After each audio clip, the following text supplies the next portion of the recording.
Hello everyone, welcome back to my channel. अगर आप मुझे फर्स्ट टाइम देख रहे हैं तो मैं इसी चैनल पे हर ट्यूसडे, थर्सडे और सैटरडे मदर सेंट्रिक कंटेंट लेके आती हूँ। मदर सेंट्रिक से मेरा मतलब है मदर एंड बेबी केयर, कुछ टिप्स और ट्रिक्स और हैक्स। मेरी 2 साल की डॉटर है, मैं उसके साथ जो भी चीज़ें सीखती हूँ इस चैनल पे आपके साथ शेयर करती हूँ। So please make sure you subscribe the channel and press the bell icon. आपने टाइटल में ऑलरेडी पढ़ लिया होगा कि ये मेरे लिए कितना सेंसिटिव टॉपिक होने वाला है बात करने के लिए, पर फिर भी मैं बहुत ज़्यादा डाइसी हो रही थी कि क्या मुझे ऑनलाइन ये इस टॉपिक पे बात करनी चाहिए, यानी खुद से ही खुद की सारी प्रॉब्लम्स, सारी इनसिक्योरिटीज़ बतानी चाहिए या नहीं। फिर मैंने डिसाइड किया कि ये प्रॉब्लम सिर्फ अकेले मेरे की नहीं है। अगर किसी एक जने की भी इस वीडियो से हेल्प हो सकती है तो मुझसे ज़्यादा खुश शायद ही कोई होगा। आज की वीडियो शुरू करने से पहले बस मैं एक चीज़ बोलना चाहूँगी। अगर इतनी प्रॉब्लम्स के बाद मैं कर सकती हूँ तो आप भी कर सकते हो। आपको इस वीडियो को देखने के बाद जो भी आपकी जेन्युइन थॉट्स या कमेंट्स हो, प्लीज़ मुझे बताना, मेरे साथ शेयर करना। इंस्टाग्राम की आईडी, फेसबुक की आईडी और मेरे सारे सोशल मीडिया हैंडल्स आपको डिस्क्रिप्शन में और पिन्ड कमेंट में मिल जाएंगे। प्लीज़ अगर आपको कुछ भी फीडबैक भी देना हो, सजेशन देना हो, तो आप मुझे कमेंट कर सकते हो। तो चलिए, इंट्रो बहुत लंबा हो गया, आज की वीडियो शुरू करते हैं। शुरुआत होती है जब हृदांशी मेरी लाइफ में आई, यानी 14 जनवरी 2021। वो मेरा जो फेज़ था प्रेगनेंसी के टाइम का, जितनी दिक्कत थी, जो भी प्रॉब्लम्स थी, मैं बहुत बारी शेयर कर चुकी हूँ आपके साथ। उस मोमेंट पे रात को 10 बजे के आसपास की बात है, जब मेरे को डॉक्टर्स ने बताया कि आपकी डॉटर हुई है और आपकी बेबी गर्ल है, और उन्होंने दिखाने की कोशिश की। वो मोमेंट, वो फेज़, वो कुछ सेकंड मैं बिल्कुल अनकॉन्शियस थी और मैं कभी नहीं भूल सकती। वो इतनी ब्यूटीफुल फेज़ था। कट टू हिरदांशी के साथ मैंने अपनी नई लाइफ में नए नए चेंजेस को एक्सेप्ट करा और उन्हें अडेप्ट करने की कोशिश की। मीनवाइल मैं सारी चीज़ें आपके साथ शेयर कर चुकी हूँ, तो आपको जो भी और एक्सपीरियंस की वीडियो चाहिए तो वो आप देख लेना। डिस्क्रिप्शन में और कमेंट सेक्शन में आपको लिंक्स मिल जाएंगे।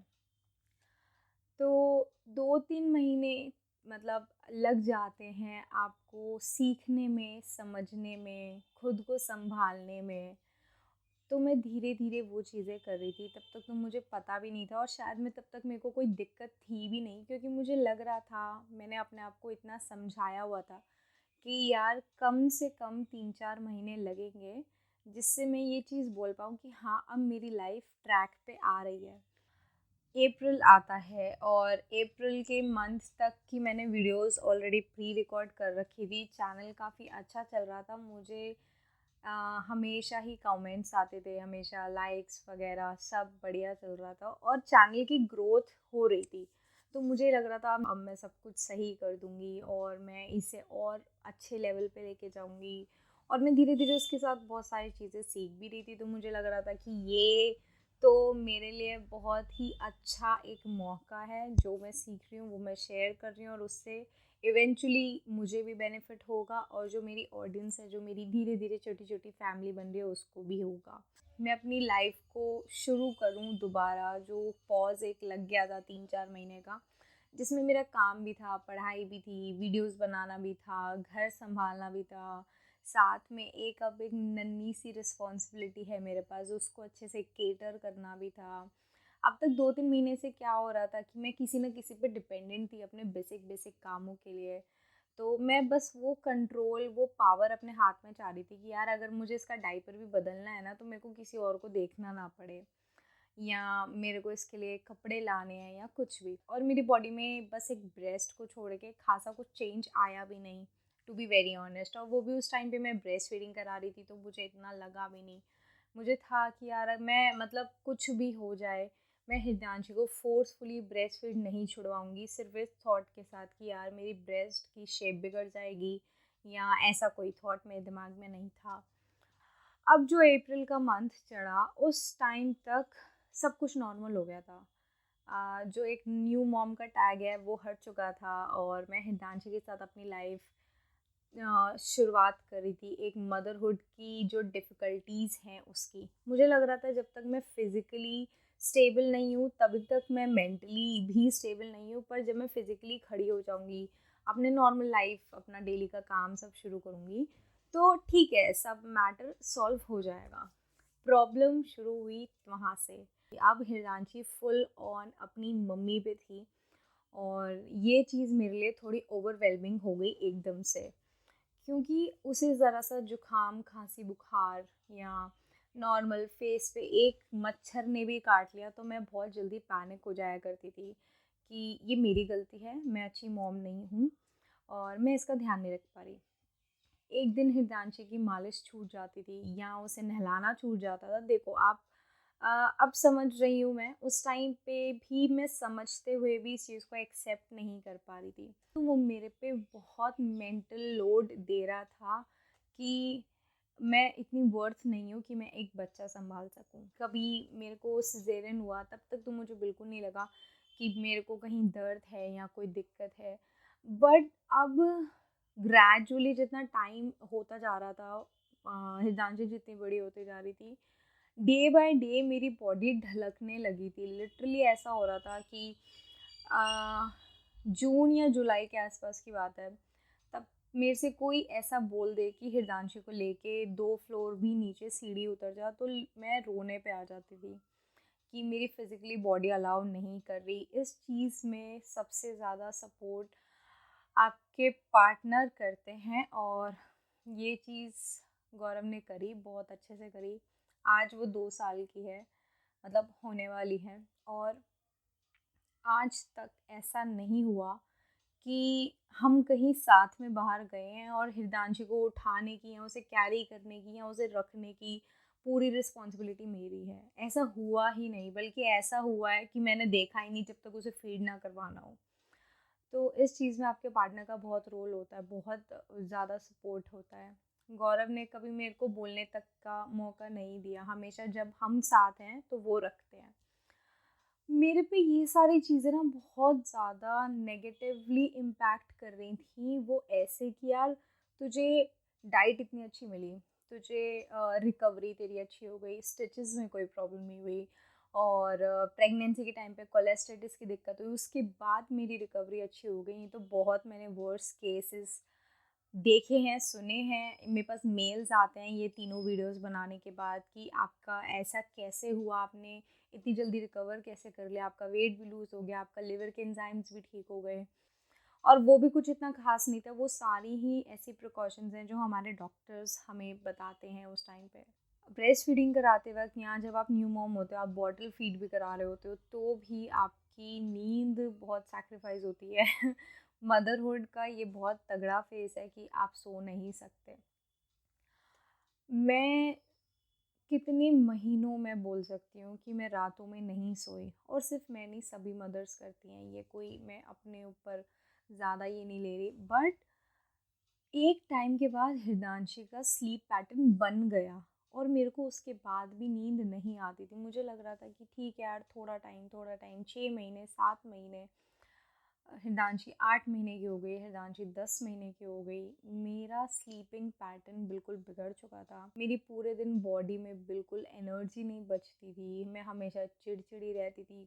कोई मेरे को ज़रा सा छेड़ दे, बस मैं रोने पे उतर आती थी। लिटरली मेरा ऐसा सिचुएशन हो गई थी। इस दौरान आपको पता होता है कि आप गलत कर रहे हो या आपके साथ कुछ गलत हो रहा है, पर जो भी सिचुएशंस होती हैं वो इतनी डीपली इम्पैक्ट करती है, इतना डीप ट्रिगर करती है कि आपका रिएक्शन आपके कंट्रोल में नहीं होता।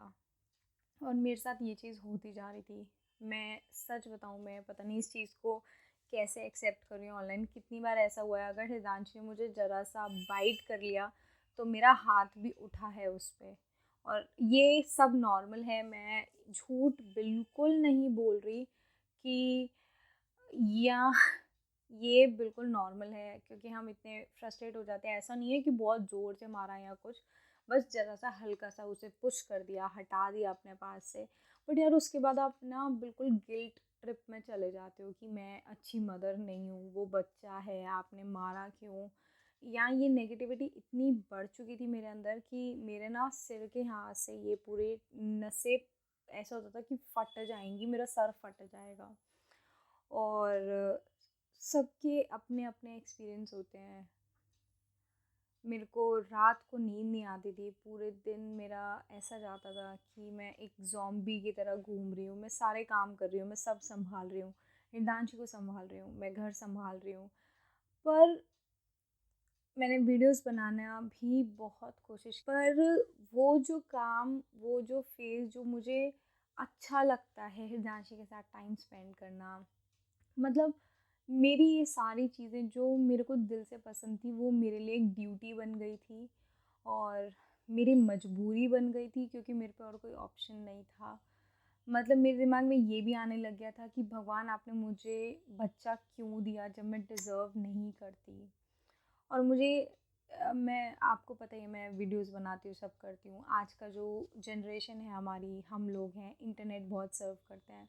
तो मुझे ये पोस्टपार्टम डिप्रेशन की जो फेस था आता है, ये सब मुझे पहले से बिफोर डिलीवरी पता था।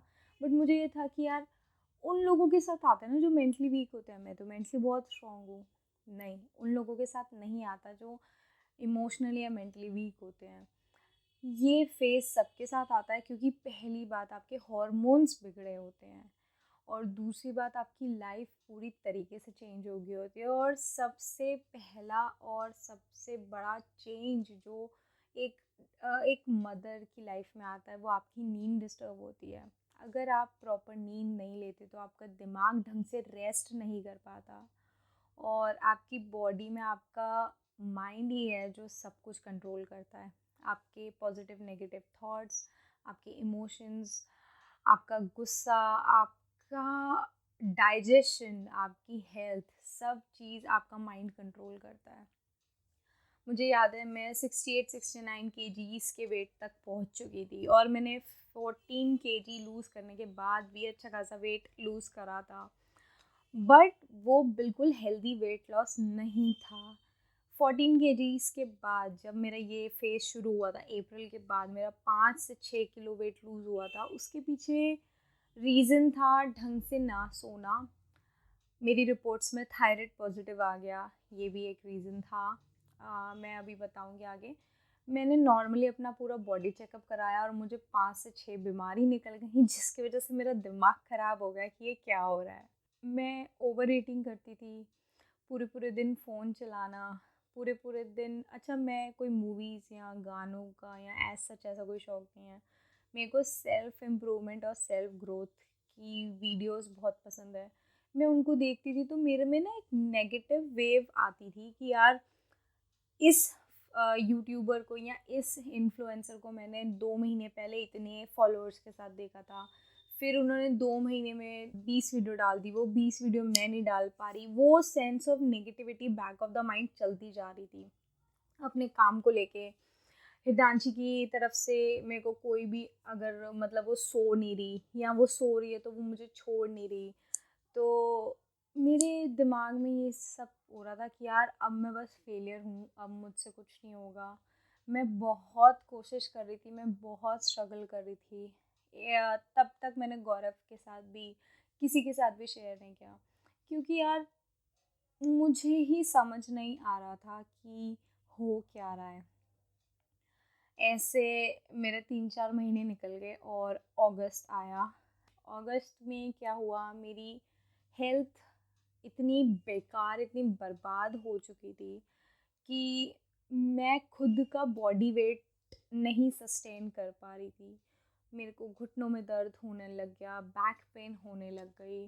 और मतलब मेरे से इवन अगर मेरी मदर इन लॉ या मेरे हस्बैंड भी कोई भी बात कर रहा है तो मैं बहुत ही इरिटेटेड और फ्रस्ट्रेटेड हूँ, मेंटली बहुत वो हूँ। हिमांशी के साथ जो मेरे को लग रहा था, सबसे पहला गिल्ट था कि मैं उसे वो प्यार, वो अटैचमेंट, वो सब नहीं दे पा रही जो कि मुझे देना चाहिए। ऑल्दो ऐसा नहीं था, पर उस मोमेंट पे मेरे लिए वो चीज़ें बहुत ओवरवेलमिंग थी। बीच में मैं ऋषिकेश भी गई थी, वो 2-3 दिन में बहुत मोटिवेटेड और पॉजिटिव होके आई। बट फिर वही चीज़ है ना कि वो ऐड ऑन होती गई, वो कंपाउंड होती गई, वो सप्रेस होती गई, वो सप्रेस करके कहते हैं ना स्प्रिंग को आप ऐसे दबाओ और जब वो उछलता है तो वो बहुत तेज़ उछलता है। तो वो सिचुएशन हुई मेरे साथ जब मैं ऋषिकेश गई। उसके बाद मैं हरिद्वार वगैरह सब, तो मेरे को था कि यार ठीक है अपने डेली रूटीन से थोड़ा सा टाइम अलग। पर प्रॉब्लम ये थी, मेरा माइंडसेट उस टाइम पे भी ये था कि यार अभी भी तो मैं डायपर ही बदल रही हूँ, अभी तो मैं सारे काम कर रही हूँ। मतलब मुझे दिक्कत नहीं थी, मुझे 1 दिन की, 2 दिन की, आधे घंटे की, जितना टाइम मिल जाए थोड़ा सा ऐसा चाहिए था कि यार मैं खुद को समझूं, शांत बैठूं, आँख बंद करूं, अपने आप से क्वेश्चंस पूछूं कि अब क्या। बहुत लोग होते हैं, बहुत रिलेटिव्स होते हैं, इसी टाइम पे बोलना शुरू कर देते हैं, आप दूसरा बेबी कर लो। तो मतलब लिटरली मेरा मन था कि मैं चिल्लाऊं उनके आगे कि मैं एक करने के बाद यहाँ खड़ी हूँ, अगर कोई मेरे से अब दूसरा करने को कह देगा तो मैं मार ही डालूंगी सच में। मेरी मतलब हालत ऐसी हो चुकी थी कि मुझे समझ नहीं आ रहा था मैं क्या खा रही हूँ, कब खा रही हूँ। मेरा टेस्ट ख़त्म हो गया था किसी भी चीज़ से। मुझे चाइनीज़ बहुत पसंद है, मैं चाइनीज़ बिंज ईटिंग कर रही हूँ और मेरे को उनका टेस्ट नहीं आ रहा। ये हुआ मेरे साथ। और मतलब मुझे लग रहा था कि यार पता नहीं क्या है, कैसे है। मैं बस परेशान होती जा रही थी, बस रोती जा रही थी। तब तक मैंने गौरव को भी नहीं बताया, क्योंकि मुझे लग रहा था कि यार शायद वो समझे या ना समझे, क्योंकि मेल्स थोड़े से ज़्यादा इमोशनल, मतलब क्या वर्ड यूज़ करूँ, कम इमोशनल होते हैं। पर एक पॉइंट आया कि मैं फट चुकी थी बिल्कुल, तो मैंने अपने पापा को बताया।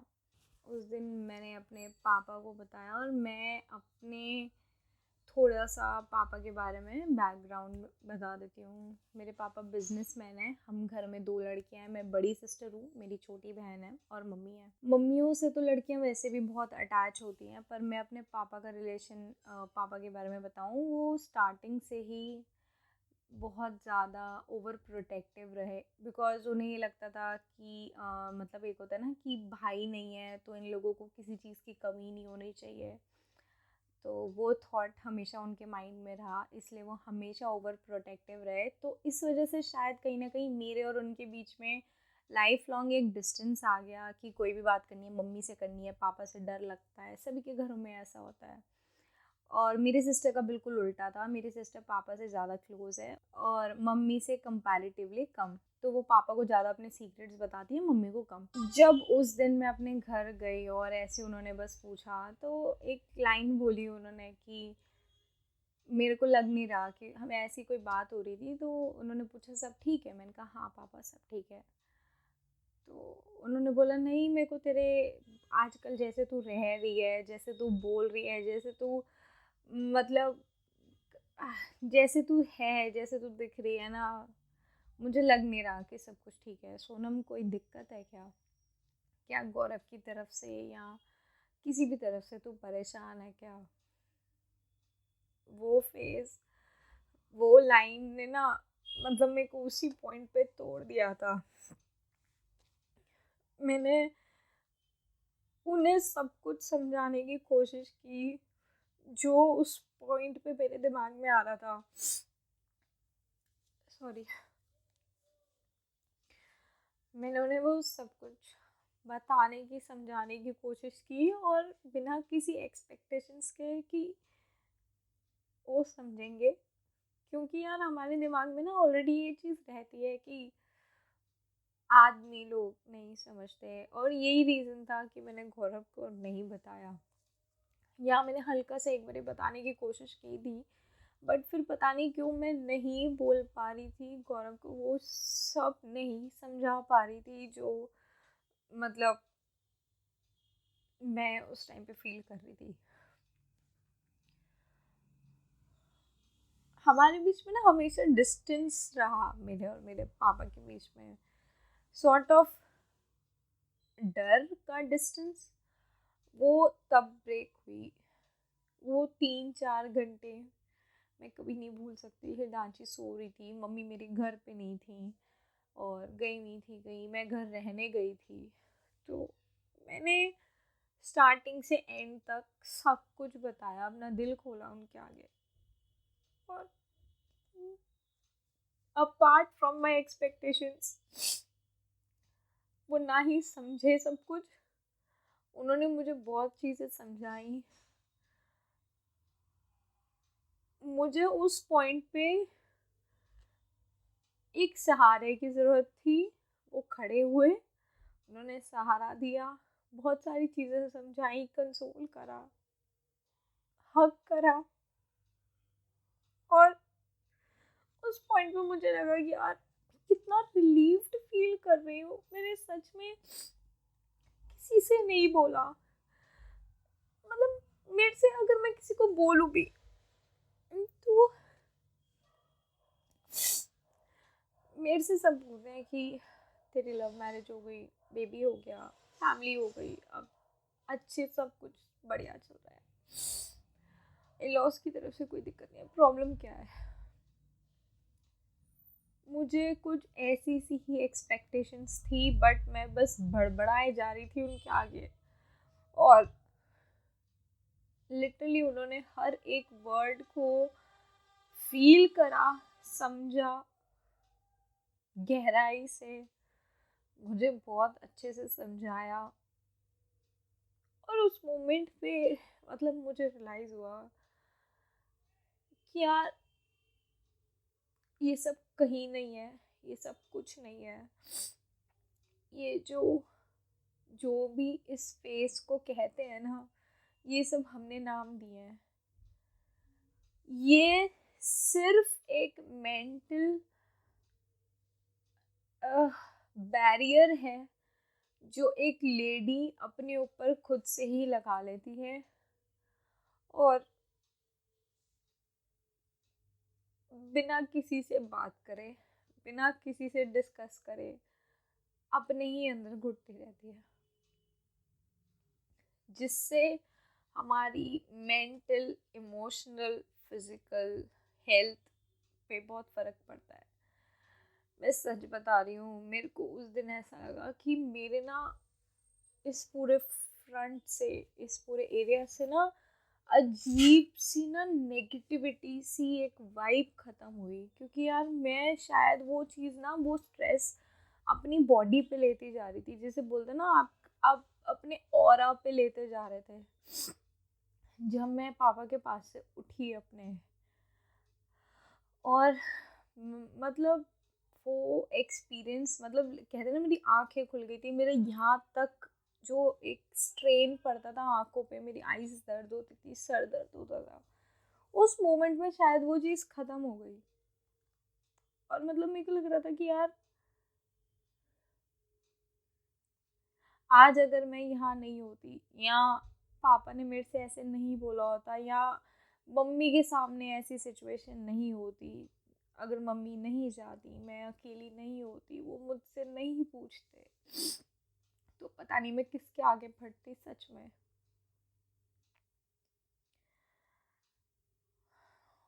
वो पॉइंट था कि उन्होंने बहुत बातें समझाई, उन्होंने बहुत बातें बताई, बहुत चीज़ें डिस्कस करी, 4-5 घंटे प्रॉपर, जिसे आपको एक ये कह लो कि एक जैसे साइकाट्रिस्ट के पास सेशन नहीं होता, वो सारी चीज़ें आपके माँ बाप कर सकते हैं। बस फ़र्क इतना है कि हम लोग अपनी टीनेज लाइफ से ही इतना दूर होते जाते हैं अपने पेरेंट्स से, क्योंकि हमारे दिमाग में ये चीज़ बैठती जाती है कि ये हमारे लिए एक प्रोटेक्टिव सर्कल, मैं बोलूँगी जिसे, पहले मैं रिस्ट्रिक्शंस बोलती, क्रिएट कर देते हैं, जिससे हम अपनी लाइफ नहीं जी सकते। बट फैक्ट ये है, अगर आप अपने माँ बाप को साथ लेके चलोगे ना, तो आपकी लाइफ की ऑलमोस्ट 50% दिक्कतें ख़त्म हो सकती हैं, क्योंकि जो आप फेस करने वाले हो वो उस फेस को पार करके गुजर चुके हैं। और सिर्फ लेडीज़ नहीं, सिर्फ मम्मी या बहनें नहीं, आपके फादर भी, क्योंकि उन्होंने भी अपनी मम्मी और वाइफ्स को देखा होता है। मेरे केस में पापा ने बोला तो उन्होंने बहुत चीज़ें बोली, बहुत समझाया, बहुत सब कुछ करा। लास्ट में उन्होंने जो लाइन बोली ना, वो बहुत हर्ट करी, अंदर तक पिंच करी मुझे। और क्योंकि वो हर्ट इसलिए हुई क्योंकि वो बात सच थी। उन्होंने बोला, देख अब तू कुछ बदल तो सकती नहीं है, मतलब ये मेरा डिसीजन था, मेरी लव मैरिज थी। तो उन्होंने बोला तू अब कुछ बदल तो सकती नहीं है, तेरी लाइफ में हृदांशी आ गई है, तू उसकी माँ है, तुझे ये फेज एक्सेप्ट करना होगा। और अगर तू हंस के करेगी, मतलब, तो ये फेज बहुत इजी हो जाएगा। और अगर तू ऐसे ही रहेगी तो आज से 10 साल बाद भी तू किसी के आगे बैठ के रो रही होगी। तो तुझे अपनी आदतों पे और अपने आप पे काम करना है। एक बार इस शीशे के सामने खड़ी हो और देख खुद को, क्या ये वही सोनम है जो आज से 3-4 साल पहले थी। और वो लाइन ने ना मेरे को सच में हिला दिया था, क्योंकि ये फैक्ट था।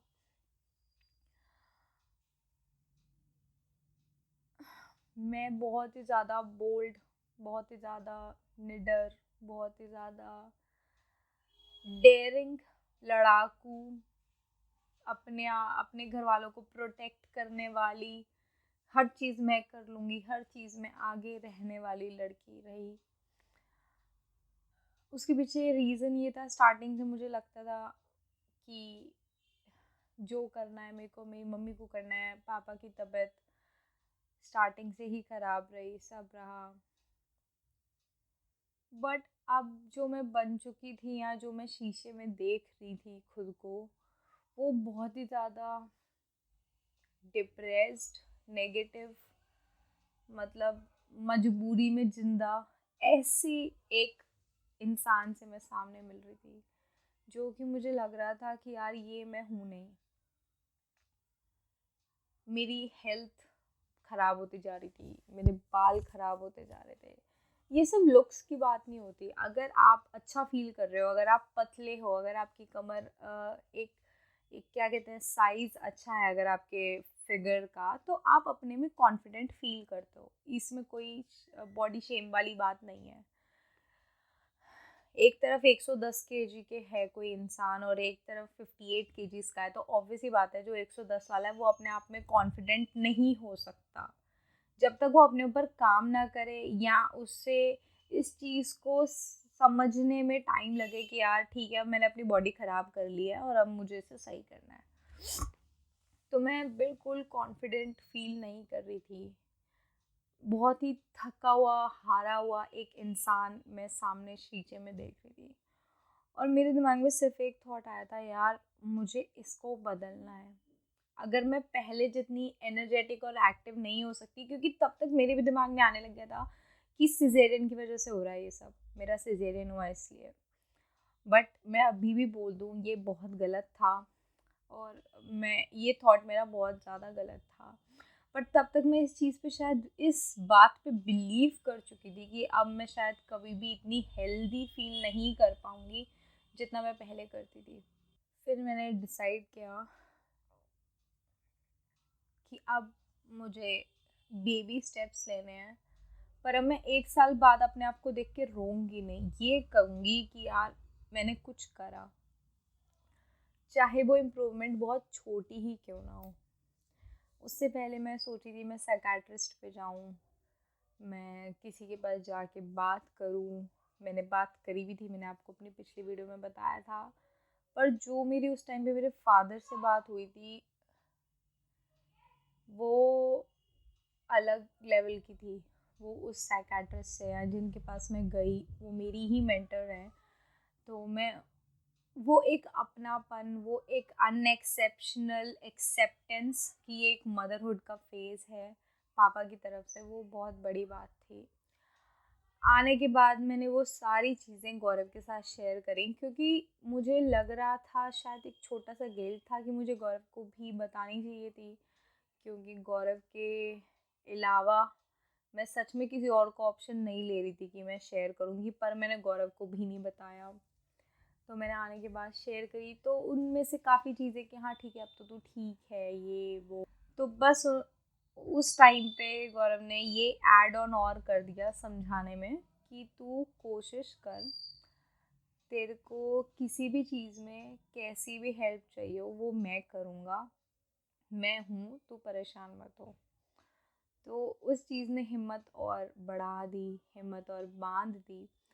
तो मैंने धीरे धीरे छोटी छोटी चीज़ों पे चेंज करना शुरू किया।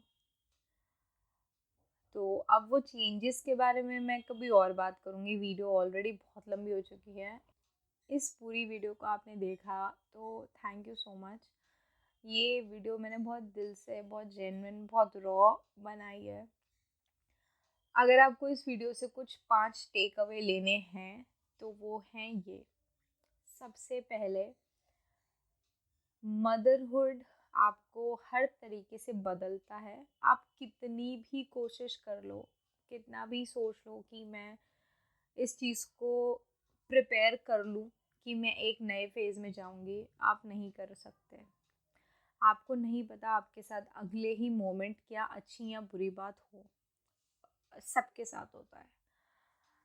मैंने भी अपने आप को बहुत प्रिपेयर करा था कि मेरी होप्स भी खुद से बहुत ज़्यादा हाई थी कि मुझे तो कोई पोस्टपार्टम डिप्रेशन और ये सब नहीं हो सकता। तो अगर मेरे को कुछ सिम्टम लग भी रहा था तो मैं उसे मेंटली एक्सेप्ट नहीं कर पा रही थी, क्योंकि मेरे दिमाग में कहीं ना कहीं ये चीज़ थी कि मुझे तो ये हो ही नहीं सकता। दूसरी चीज़, अगर आपको किसी और से, कहीं और से कुछ भी सपोर्ट नहीं मिल रहा, मेरे केस में बहुत ही अनएक्सपेक्टेड था, मैंने अपने फादर से डिस्कस किया, तो आप हेल्प सीख करो। मैं सच में साइकोलॉजिस्ट या साइकेट्रिस्ट के पास इसीलिए सोची थी क्योंकि मैं सोची थी यार घर पे कोई मतलब नहीं समझेगा मैं क्या फ़ील कर रही हूँ, तो जो प्रोफेशनल लोग हैं वो तो बहुत लोग ऐसे ही डील करते होंगे, इसलिए। बट आप या तो अपने घर पे किसी को ढूंढो या आप कोई प्रोफेशनल हेल्प लो। तीसरी चीज़ हो जाए, तीसरी चीज़ जो शायद मुझे पहले में बोलनी चाहिए थी, एक्सेप्ट करो कि आप परेशान हो। हमारी सोसाइटी ने हम लेडीज़ के ऊपर, मम्मियों के ऊपर, न्यू मॉम्स के ऊपर इतने सारे लेबल्स लगा दिए हैं कि हम उन लेबल्स को उतारने से डरते हैं। रात को सोना नहीं है क्योंकि अपने बच्चे का ध्यान रखना है, कुछ ऐसा खाना नहीं है क्योंकि अपने बच्चे का ध्यान रखना है, आपको बच्चे पैदा करने हैं क्योंकि आपको अपने जनरेशन्स बढ़ानी हैं, और बहुत सारी ऐसी चीज़ें हैं जो कि सोसाइटी हम लड़कियों पे थोपती हैं। मेरे दिमाग में ये भी चीज़ थी कि अगर मैं किसी भी फैमिली मेम्बर को ये बताऊंगी कि मैं मेंटली फ्रस्ट्रेट हूँ या मेरे को कोई ऐसी दिक्कत हो रही है जो कि हृदयांशी से रिलेट है, तो शायद सब मुझे एक बुरी मॉम का टैग दे देंगे। तो और इस चीज़ को मैं ये नहीं कह रही कि कोई फैमिली मेम्बर या इन-लॉज या कोई भी, एक एक जर्नल जो सबके माइंडसेट होता है कि यार इसके बस की नहीं है बेबी रेस करना, ये मतलब नहीं कर पाएगी, या तो ऐसा हो जाता है कि बहुत छोटी है, ये डिज़र्विंग नहीं है, ये केयरिंग नहीं है, इसमें ममता नहीं है। तो मैं इन चीज़ों से, इन टैग से बहुत डर रही थी। ऑल्दो ये सब कुछ इमेजिन करा हुआ था, क्योंकि देखो बाहर वालों से मुझे फ़र्क नहीं पड़ता। एक ये थॉट प्रोसेस हमेशा से रहा है, अगर मेरे अपने मेरे को सही समझते हैं और मैं जो भी कर रही हूँ उसमें मेरे साथ हैं, तो मुझे सोसाइटी से फ़र्क नहीं पड़ता। पर जिन लोगों को आप अपना कहते हो उनको सोसाइटी से फ़र्क पड़े, तब आप क्या करोगे? तो अब यहाँ मैं बात कर रही हूँ इन लॉज और घर पे दोनों की। सबको जब पता चलता है कि एक मदर बनी है और 20 दिन बाद ये कहीं घूम रही है, एक सिचुएशन बताती हूँ मैं, मेरे को याद आया। मेरे ऑपरेशन के 20th डे में अपने घर आ गई थी। उसका रीज़न था, मेरे फादर इन लॉ का ऑपरेशन था और वो सक्सेसफुली होके वो रिकवरी के लिए घर आ गए थे। तो 2 लोगों को सँभालना मेरी मदर इन लॉ और सिस्टर इन लॉ के लिए पॉसिबल नहीं था, जो कि दोनों ही बेड पे थे। इस चक्कर में मम्मी और मम्मी की बात हुई और मम्मी ने बोला कि आप इसे यहाँ भेज दो। कोविड का टाइम था, ई रिक्शा पे जाना सेफ नहीं था, कैब मिल नहीं रही थी, ऑटो मिल नहीं रही थी, तो मुझे गौरव ने बोला मैं सामान बाद में छोड़ दूँगा, तू मेरे साथ स्कूटी पे चल ले। और मैं लिटरली स्कूटी पे 20 दिन की जापा मैं स्कूटी पे गई और मैं बहुत अच्छे से कवर होके गई। मेरी सिस्टर इन लॉ ने मेरे को बहुत ज़्यादा कंबल ओढ़ दिए, शॉल ओढ़ दी, मुंह ढक दिया, हिमांशी को कवर कर दिया और मैं 20 दिन की जापा स्कूटी पे गई। जब मैं वहाँ पहुँची अपने घर के नीचे तो मुझे वहाँ पड़ोसी मिली। उन्होंने बोला तूने अभी से घूमना शुरू कर दिया है, कम से कम 40 दिन तो रुक जा, तू नई माँ है, तेरे को इतना पता नहीं है। उस टाइम पे मेरे पास बैग नहीं थे, ऑब्वियस सी बात है, क्योंकि मैं स्कूटी पे थी। मतलब मेरे को इतना इतना ज़्यादा ऑकवर्ड लगा कि यार, मतलब पूछा ही नहीं तू कैसी है, क्या है, एक्स वाई जेड जो भी सिचुएशन है, सीधा टोक दिया, एक लेबल लगा दिया कि तू मतलब बच्चा हो गया, उसके बाद भी तुझे समझ नहीं है। इन चीज़ों से लिटरली अपने आप को दुखी मत होने दो। मैंने बहुत होने दिया और फ़ायदा कुछ नहीं होता। वो कह के भूल के एक सेकंड में चले जाते हैं। आप पे जो इम्पैक्ट पड़ता है वो बहुत गहरा होता है। वो दिनों में भी हो सकता है, वो महीनों तक भी हो सकता है, वो इम्पैक्ट बहुत गहरा होता है। तो वो मत पड़ने दो। अपने ऊपर कोई भी मेंटल बैरियर मत लो, ये मेरा तीसरा सजेशन है। मुझे जो मेंटल बैरियर्स हुए थे या मेंटल स्ट्रेन, जो मुझे इमोशनल स्ट्रेन जो पड़े थे, वो थे मेरे को अपने काम की तरफ से प्रेशर था कि कमेंट्स आ रहे थे आप कहाँ पे हो, रेगुलर वीडियोस, यूट्यूब का ग्राफ नीचे जा रहा था। मैं मेंटली, फिजिकली, इमोशनली, फाइनेंशियली और ग्रोथ वाइज हर तरीके से रुक गई थी। मैं बहुत ओवर थिंकर हूँ, मैं बहुत बड़ी ओवर थिंकर हूँ। तो मुझे बस ये लग रहा था बस अब मेरी लाइफ यहीं पे फंस चुकी है। और मेरे को इस वजह से बहुत ज़्यादा सर दर्द, चक्कर आना और माइग्रेन वगैरह तक की भी प्रॉब्लम मुझे लग रहा था कि शुरू हो जाएगी। मैं बहुत ओवर थिंक करती हूँ, नेगेटिव वे में। अब तो बहुत कम कर दिया, पर मैं बहुत ज़्यादा करती थी। तो वो सब फेज़ मेरा वापस आ रहा था, सब नेगेटिविटी, अब तक लाइफ में कुछ नहीं किया, ये नहीं हुआ, वो नहीं हुआ, सब कुछ आ रहा था। तो प्रॉब्लम्स मुझे हुई। उस पॉइंट के बाद मेरी बॉडी अजीब होती जा रही थी, तो मेरे को अपनी लुक्स को लेके भी बहुत ज़्यादा इन्फीरियर फील हो रहा था, बहुत ज़्यादा इन्फीरियर। तो मुझे लग रहा था कि यार अब बस मैं हमेशा ऐसी ही रहूँगी। मेरे को मेरी बॉडी पे कोई कपड़ा सूट नहीं कर रहा था, कोई कलर अच्छा नहीं लग रहा था, मेरा कहीं बाहर आने जाने का मन नहीं करता था। ये सब कुछ मेंटल बैरियर्स थे जो मैंने खुद पे अपने आप ही डालती जा रही थी। कोई फंक्शन या कोई पार्टी या कुछ भी होता था, मेरा बिल्कुल मन नहीं करता था, मैं कहीं नहीं जाती थी, बस मैं हमेशा अकेली रहती थी।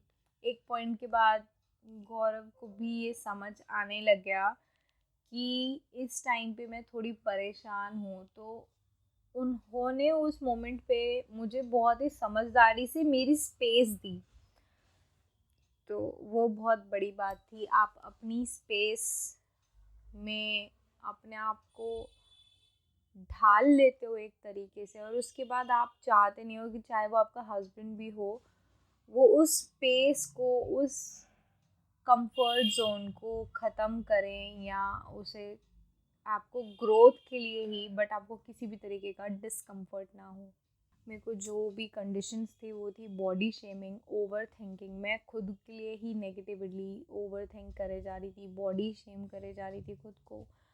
और मुझे हो रहा था कि यार ये पेट है, ये बल्जी पेट है और ये सब कभी ख़त्म नहीं होगा। मैं बहुत ज़्यादा फ्रस्ट्रेट हो गई थी। इमोशनल ईटिंग, नींद ना आना, हमेशा सर में दर्द रहना, आँखों के ऊपर यहाँ लिड्स में दर्द रहना, माथे में दर्द रहना। इवन चौथा टेक अवे जो कि बहुत ज़्यादा इम्पॉर्टेंट है, इस पूरी वीडियो का सार सिर्फ और सिर्फ इस एक लाइन पे है, और वो है आपका माइंड सबसे ज़्यादा आपको स्ट्रॉन्ग बनाता है, और आप ही का माइंड है जो सबसे ज़्यादा आपको वीक बनाता है। मेरे सुसाइडल थॉट्स तक भी आ रहे थे माइंड में, और अब मैं बहुत ज़्यादा मोटिवेटेड, एनर्जेटिक, हेल्थ पे काम कर रही हूँ, अपने आप पे काम कर रही हूँ, अपनी बॉडी पे काम कर रही हूँ जो कि थोड़ी सी ख़राब हो चुकी है। अपना रूटीन चेंज कर दिया, सब कुछ मैनेज कर पा रही हूँ, तो सिर्फ अपने माइंड की वजह से, अपने थॉट्स की वजह से। आपका दिमाग एक ना वेपन है जो कि आप जैसे यूज़ करोगे वो वैसे काम करेगा। अगर आप उसे वाइजली यूज़ करोगे तो वो आपके लिए काम करेगा, और अगर आप उसे वाइजली यूज़ नहीं करोगे तो वो आपके अगेंस्ट काम करेगा। और लास्ट पॉइंट है, कोई आपका साथ नहीं देता जब तक आप अपना साथ खुद ना दो। मुझे नहीं पता कि ये वीडियो देखते वक्त आपके माइंड में क्या चल रहा है, पर ये वीडियो बनाते वक्त मैं ये इंटेंशनली कोशिश कर रही हूँ कि मैं जितना मैक्स आप लोगों के अंदर एक पॉजिटिविटी की आग जला पाऊँ कि यार अभी भी कुछ नहीं हुआ है। कौन कितनी एज होगी आपकी? मेरी इस टाइम 26 है, ठीक है, और अभी ही रिसेंट में 26 की हुई हूँ। ये एक बहुत लंबी स्टोरी है कि मैं इतनी जल्दी मैंने शादी कर ली, बेबी हो गया, सब इसको छोड़ दो। 26 साल की उम्र में एक बच्चे की मदर बनने के बाद मुझे लग रहा था कि मेरी लाइफ ख़त्म हो चुकी है।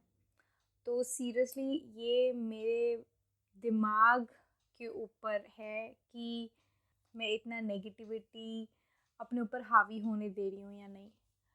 उसके बाद मुझे समझ आया कि सिर्फ़ और सिर्फ़ मैं ही अपना साथ दे सकती हूँ और कोई नहीं। अगर बीमार हूँ तो मैं हूँ, अगर कमज़ोर हूँ तो मैं हूँ, अगर खुश हूँ तो मैं हूँ, और ताकतवर हूँ तो मैं हूँ।